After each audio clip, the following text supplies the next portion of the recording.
Yo, Checka. Yo, Checka. Hey, yo, Checka. Yo, Checka. Hey, yo, Checka. Yo, Checka. Yo, Checka. What up?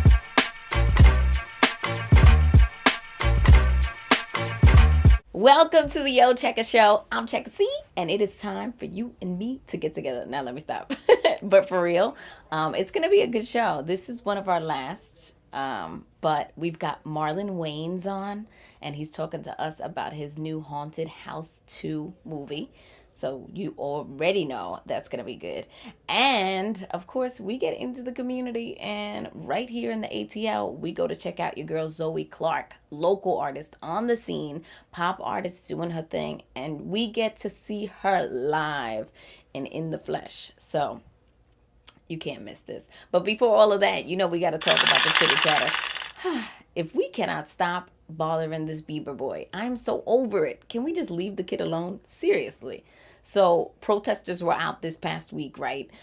All in Buckhead in Atlanta. For those of you who do not know Georgia and who are not from here, because, you know, people just say Buckhead and people are like, where is that? But anyway, it's in Atlanta and it's a very prestige area, kind of, so to speak, in Atlanta.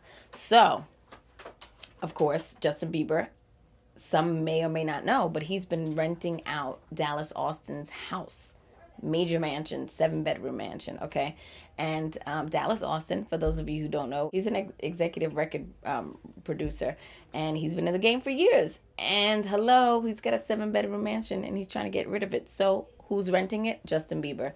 And now he's looking to buy into it, and I guess word got around. Real estate agents started talking. Who knows what was going on? But Buckhead Betties did not like it. And they were protesting some seriousness.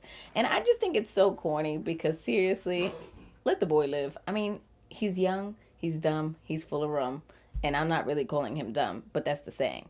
So, you know, I mean, just let him live. He's young, and if he could do that and get a 7-bedroom house, then let him do it. And you know what? His mom is from here. He's from here. And maybe he wants to come back to his roots so that he can get grounded some. Maybe this will be good for him. Let's think on the positive side, right? Coming up next, we are going to check out Zoe Clark and her performances in the ATL at Boogaloo. I think I'm saying that right. At Boogaloo. And we're going to see what she got going on. It was a good time. Don't worry.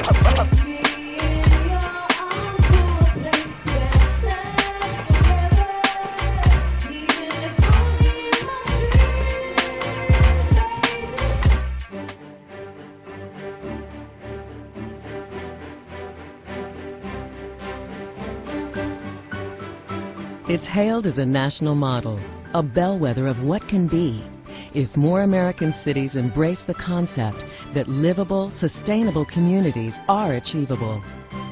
It's reshaping the way people behave, the way people engage, and the way people think about their neighborhoods and their futures. The Atlanta Beltline is motivating city communities and spawning connectivity to a broad metropolitan region, executing a vision that fosters affordable housing, grows green space, and provides transit alternatives.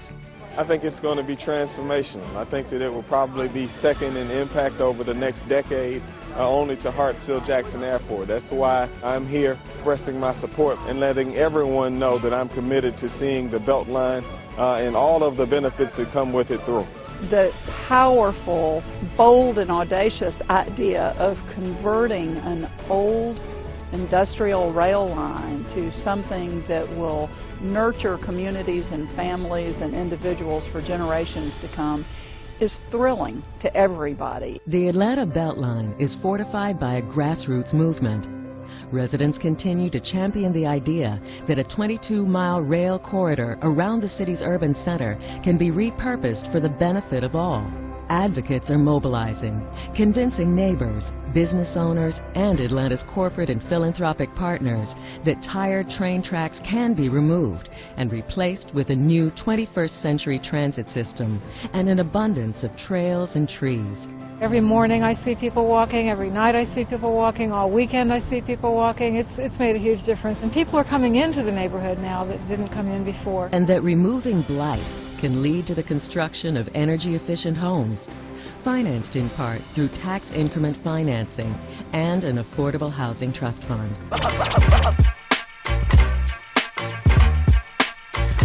the Yo Checka Show. I'm Checka Cee, side my girl Zoe Clark. What's up, Atlanta?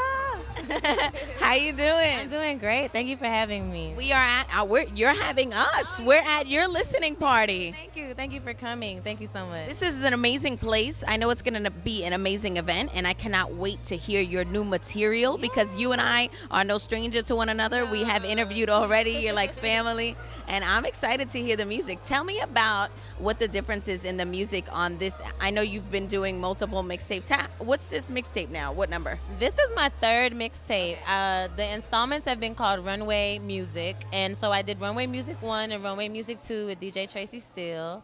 And this mixtape, I've had some time to become a writer and kind of grow in songwriting, and so naturally I grew in what I wanted to say about myself as well, and I wanted to make it more like an EP but still be able to give it to my fans because they kind of helped me get through that period. And the difference is really growth. It's maturity, it's finding myself, feeling beautiful, knowing what my swag was, talking about my business and, you know, like not being ashamed of what I've been through, everything. The project just means a lot to me, and so I wanted to invite the whole city out to hear me sing it live. There's nothing like making your own baby, right? That's literally Kind of what it was. Yeah, that's literally what it is. Like every song on the album album, and it's a mixtape. Every song on the mixtape feels personal. You know what I mean? it feels like your own thing, even though it's a mixtape. I mean, it really is. But it was. Every song meant something for a certain, you know, period in my life, and so I'm excited. And you say talking of feeling beautiful and stuff. I know the last time I saw you, you had really, really short hair. Now you got the long hair back, and you're always very fashionable. We are gonna get a glimpse of you later on. I know we're sitting down, and this is a little awkward position. But you're always super beautiful and beautified. I've never seen you less than that. So talk to me about, you know, the inspiration behind writing the beautiful songs and feeling all of that. And or me personally, I took what I was dealing with and turned it into a blessing. You know, I went in the studio, and if I wanted to cry, I cried. If I wanted to yell, I yelled. I literally had fits and temper tantrums in the studio, you know, in the booth, because I wanted it to be exactly, you know, what I wanted to say. So it was, you know, about my relationship. It was about the tragedies I've been through, my losses, you know, everything. And I think when you listen, you'll know exactly what I've been through. But my hair, it's okay. Oh, we're good. Runway is reloaded, and the hair, to me, this was just, I still left my head shaved, you know, because when I cut all my hair off, it was cleansing. It was like, get rid of my past, get rid of what I've been through, new future, Runway reloaded. But I still wanted to feel, when I say beautiful, you know, hair is sexy. I think your hair is sexy. The red and everything, you know, yeah. So I wanted to have me, but a piece of my past, but a piece of my future. And that's where my new swag came from. I love it, and I can tell your whole aura and everything about you just seems a lot more positive, a lot more confident, a lot more this is me feeling. I'm happy. I'm happy right now because the industry has changed. When before, and I think Beyonce just proved this, before you needed a record deal, you needed a cosign, you needed somebody to give you a budget. During that period of downtime that I had, I was really able to see that I can be my own campaign. I can really put myself out there, and there is a core group of people who's gonna love Zoe and rock with me and grow with me. And you know, that's the reason why people like Maxwell and Mary J. Blige and Beyonce can drop albums with no promotions and still do platinum numbers. Yeah, because they have those people that are, no matter what, you know, they love your story and they respect you for it. And isn't that amazing how when you take that time off for yourself, all of a sudden you see things clearer, you all of a sudden can write new stuff because you are actually experiencing those things. I mean, like, it's all real, and people feel that realness when your music comes out. They know it. They know what's real and what's not. So, but I think this is going to be really, really good for you. I'm excited for you. The show is about heart health and pocketbook topics. So I want to ask you, maintaining your health throughout this? Talk to me a little bit about that. Like, what do you do? Do you work out? Are you eating right? Are you, because you got to keep the mental health right, especially when you're aspiring and you're working so hard, long hours in the studio. Talk to me about that. Yeah, well, we talked a little bit about my phase of shaving my head, and that came from me. Yeah, diagnosis of anxiety and learning that I had depression. That's something that really I'm very outspoken about. It's never going to be a secret because it's nothing to be ashamed of. We all have not mental health issues, but issues that affect us mentally. Everybody deals with life differently. What's small to you is huge to somebody else. And a lot of times in entertainment, because we're supposed to be stars and leaders, and the focus is on us, you're supposed to have it all together. And that's not true. You have issues like everyone else. So I really just tried to surround myself with people who were there before, and also people who, if I never made it, wouldn't care. And then at the same time, as I'm in my journey, I try to realize that I'm doing it for me, not for other people. And that would be my advice to anybody that's independent, especially if you're independent and you have to do it on your own and it's your vision, your money, your time.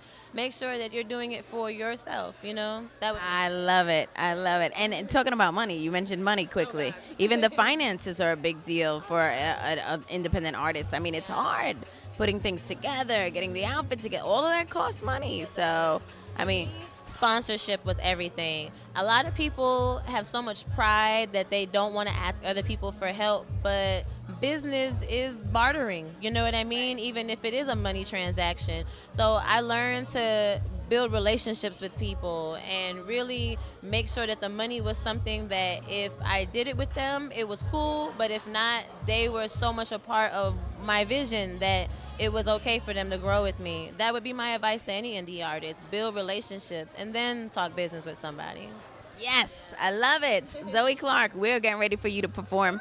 We're gearing up to hear the mixtape. I'm excited. I know you're excited. Good luck with everything. Of course, we're always in contact, so by all means. Thank you for joining us. Thank you for coming. Thank you for having me on your program. Make sure you guys check me out online, ZoeClark.com. Zoe with a Y, Clark with an E. Ooh, but you know Carla, she's a real bad bitch. Hey, you know Carla, and she don't forget this bitch sucks. She don't discriminate. She'll take on anyone, anytime, anywhere. What's done in the dark, she'll shine a light. Be careful, 'cause what goes around comes back. One and the same, not anymore, no. Fire and ice, we just don't go. Life is melting away, and you're still cold. Goes around, comes back around, and round and round. Hey, what goes around, comes back around, round and round and round and round. What goes around, comes back around. All right, we are back, and oh my God, that was crazy. Zoe Clark is the bomb. Did you see that performance? I can't even deal. We had a really good time that night, and I really wish her the best of luck because you know what? She is a very talented young lady. Coming up next, we've got Marlone Wayans. We're going to take it all the way in. And yeah, this press junket was a little crazy and hectic. So you'll see how it went with Marlone Wayans promoting his new movie, Haunted House 2. Coming up next on the Yo Checka Show. Are you ready for the question of the day? Should I be scared? I mean, no. Okay. But if you want to read. Oh, see, then sure. So, All right, so here's the deal. Apparently, according to a Yahoo survey, Americans in 2003 bought 15 of these, but now they only bought 4 in a year. So what do you BlackBerry. think it is? BlackBerry? Ooh, that's a good one. BlackBerry in 2000.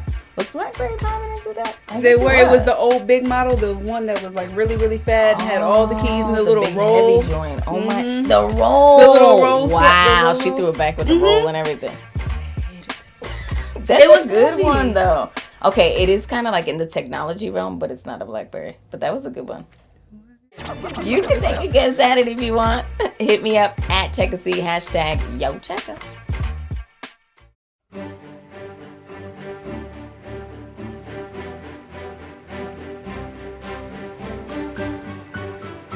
It's hailed as a national model, a bellwether of what can be, if more American cities embrace the concept that livable, sustainable communities are achievable.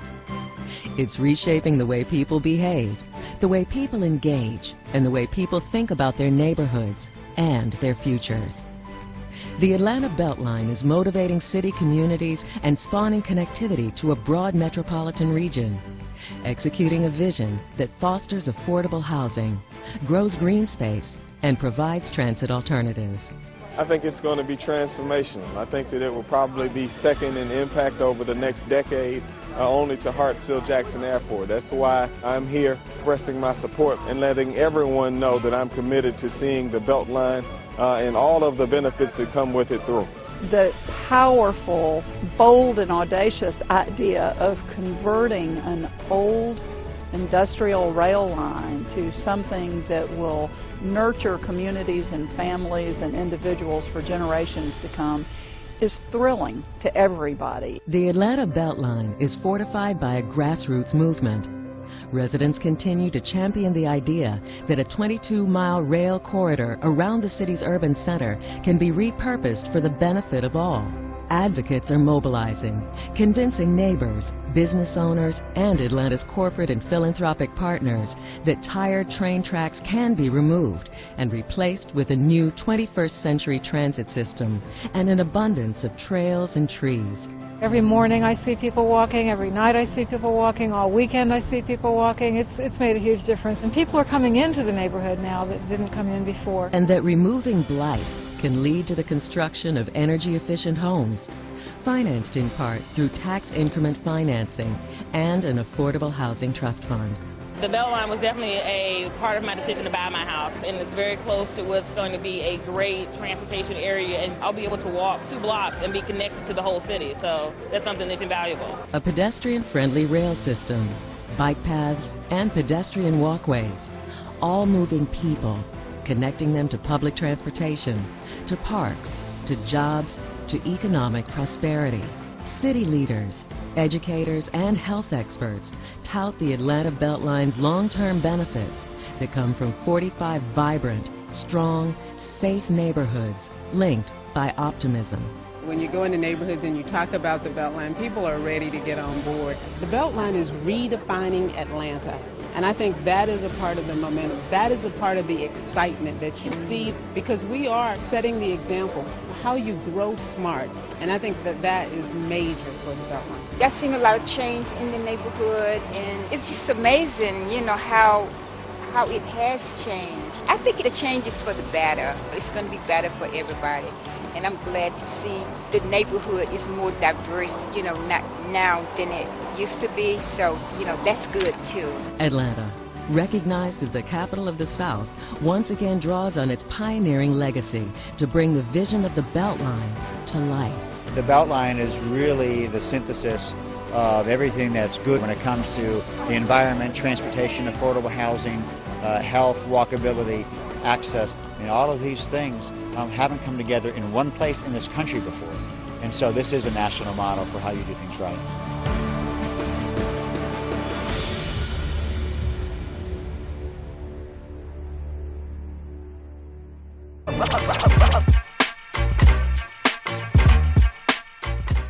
Live with the Yo Checka Show, I'm Checka Cee, and we are out. Yes, we are in the ATL at the movie screening, a.k.a. the press junket for Marlone Wayans. Hopefully we get some juice from him. Hopefully we find out some more details of the movie. Who knows what we're going to find out, but it's just going to be good. I'm glad you're here to join. And listen, if you take a look around, there's a lot of people in here to see him. So check that out. All right, so I noticed you made a comment about, you know, being younger, your brothers always used to tell you what to do, now you get paid to do it. How important was it for you to have them involved in this franchise moving forward? You know, I wanted them involved. I always want my brothers involved, but you know, it felt good to do something on my own. You know what I mean? It's like they taught me so much. It's like, you know, finally, you know, as a Jedi, you get to use the Force, and you know, they're with me in every movie I do. They know my sense of humor, but you know, it was good to have them. You know, I took the plane with Ivory. We was going to Europe, and I showed him a cut of the movie. I was scared. I was sitting in, you know, like a seat back with sweat. Like, if he don't like me, is he gonna spank me? Oh, he did spank me when I was like 11. You know, your big brother spank you. It's one thing if your daddy spank you, but your brother, like, yo, just punch me in the chest and get it over with. So I just heard him laughing. Oh, that's crazy.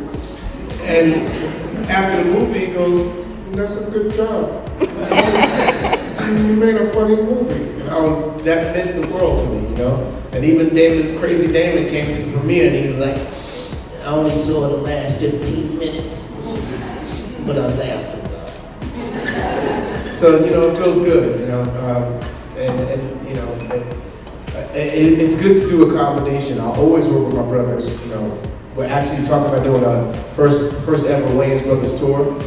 Me, Sean, Keenan, and Damon next year. We just played, my brothers did it, you know, they was doing the House of Blues in Atlantic City on Valentine's Day. It was just Sean, Keenan, and, damn, look, I get confused. It was Tito, Jack,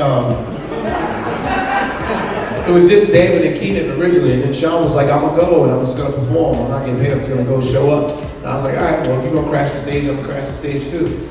And the audience wasn't even expecting that, and you know, they left there. You know, you get 4 different ways and 4 different points of view of life, society. Their face was hurt. You know, people was like, mascara was running, one girl had a booger running out of her nose. Like, y'all just too crazy. And you know, so we're always gonna do stuff together, but it's good to do things separate too. All right. My name is Candace. I'm here with Steve Harvey Morning Show and Sweet Canada TV. Hey, what's up, Steve? Hey. Hey, they go down there. Can you tell us about a scene in the movie that you really, really like that may not have made the movie?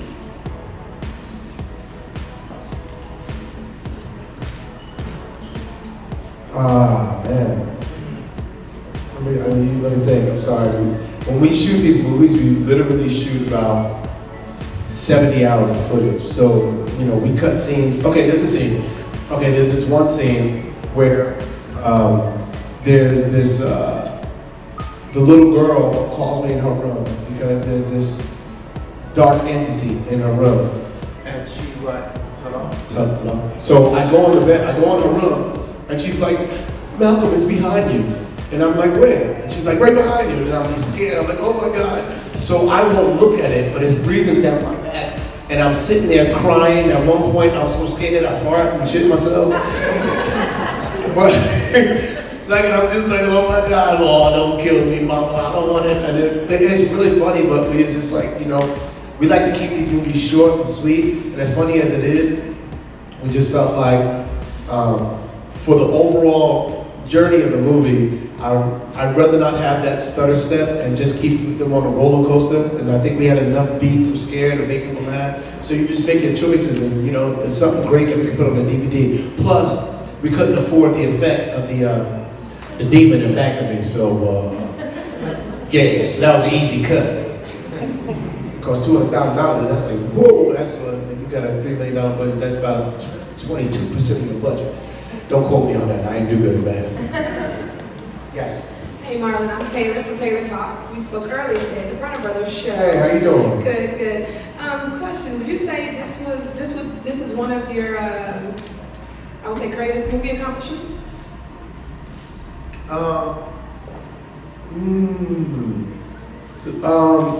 No, I think it's an accomplishment, but I wouldn't call it my greatest accomplishment. I think anytime I do things with my brothers and uniformly we are successful, you know, I think that puts 4 black people in very great positions. And I think that journey to me is always a lot more, has a lot more strength. Doing it by myself is wonderful too, because it just shows me that I can do it. But I love working with those guys. And you know, it's hard to get any 4 Negroes to do anything together.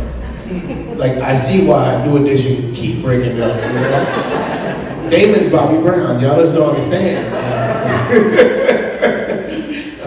Sean bought a monkey last week, I mean, brother's crazy. So doing it together is always to me, and I think that when we all do it together, my parents are happy that we played nice together.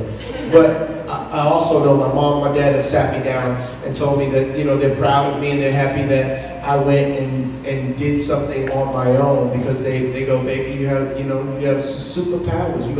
You are special. And it's good to go see you do your thing. You do your thing. Now, I'm still not going to see that disgusting movie, but now my parents, I don't invite them to see this. I don't let them see my stand-up either.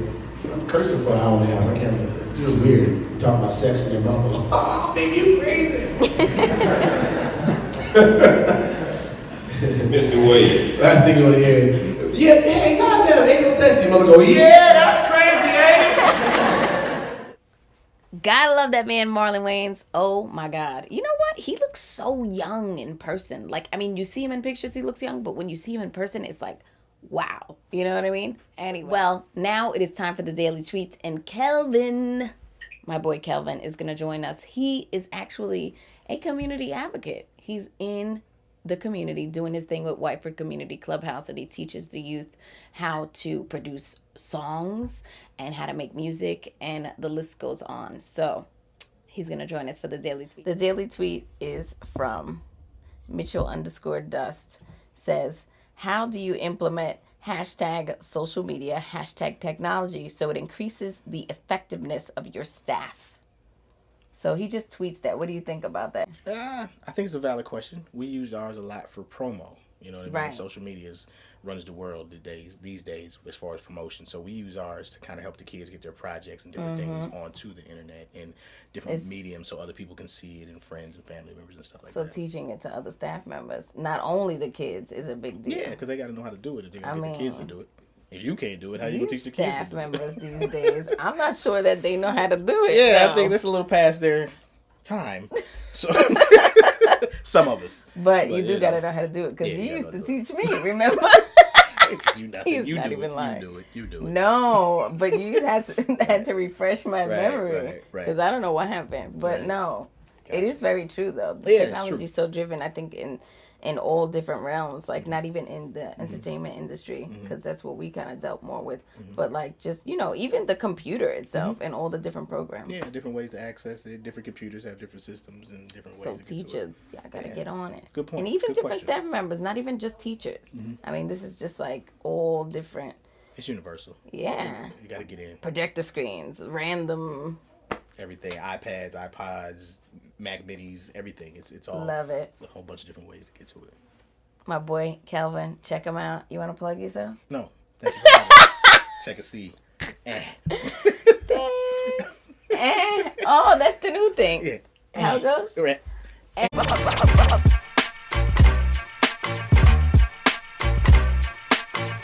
Good times, good fun. That's right. The Yo Checka Show. Don't forget, if you are interested in answering the question of the day, because clearly Jordan did not get it right, but that's okay. That's okay, because she was very close, and you could be too. Make sure you hit me up if you know the answer at Checka Cee, hashtag Yo Checka. Or, of course, you could get the answer next week at yochecka.com. And if you are interested in sponsorship, you can also go to yochecka.com and get that information, all right? Thank you for joining me. Deuces. Our voice is somewhere where our eyes can go. When you go, oh man, that's funny. You know, we laugh differently than they do. White people, they snicker. We laugh.